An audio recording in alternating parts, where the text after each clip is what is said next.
मृत्यूपर्यंतचे मधलं अंतर त्याला जीवन म्हणतात आणि ते जीवन कसं जगायचं ते तुमच्या आमच्या हातामध्ये महाराज. एक चंदन नावाचा पदार्थ आहे, स्वतःला झिजून घेतो पण सगळ्यांना सुगंध देतो.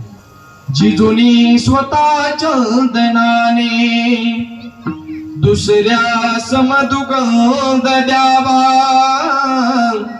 हे जाणता जीवनाचा प्रारंभ हा ओळखावा.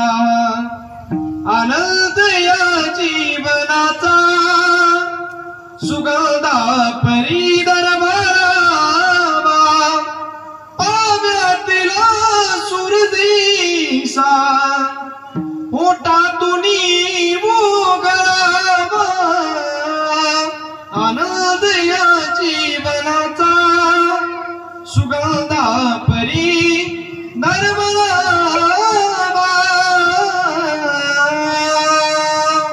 म्हणून या चंदन नावाच्या पदार्थासारखं तुम्हाला मला सुद्धा झिजायचंय आणि झिजून या महाराष्ट्राला आपला सुगंध द्यायचा आहे महाराज.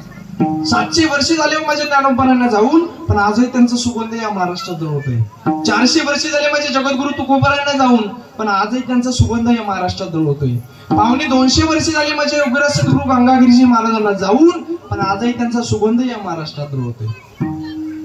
400 वर्ष झाले माझ्या छत्रपती शिवाजी महाराजांना जाऊन पण आजही तुमच्या माझ्यामध्ये त्यांचा सुगंध दरवळतोय महाराज. याचं कारण काय?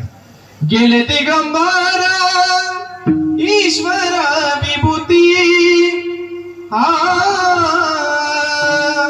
राहिला त्या कीर्ती जगा माझी, जगा माझी राहिला त्या कीर्ती जगा माझी. आज कीर्ती रूपाने तुमच्या आमच्यामध्ये अजरामर आहेत.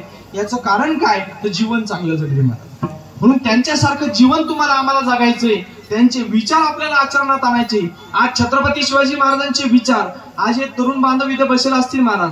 माझं एकच विनंती त्यांना, डीजे लावून डीजे पुढे जीप करून नाचण्यापेक्षा माझ्या छत्रपती शिवाजी महाराजांचे विचार आचरणात आणलं तर आपल्या देशातली स्त्री एकदम या ठिकाणी सुरक्षित राहील महाराज. हे आपल्याला केलं पाहिजे. आपण हे विचार आपण आचरणात आणले पाहिजे महाराज. छत्रपती शिवाजी महाराजांचे विचार आचरणात आणणं हे आपलं काम आहे. विठ्ठल विठ्ठल विठ्ठल.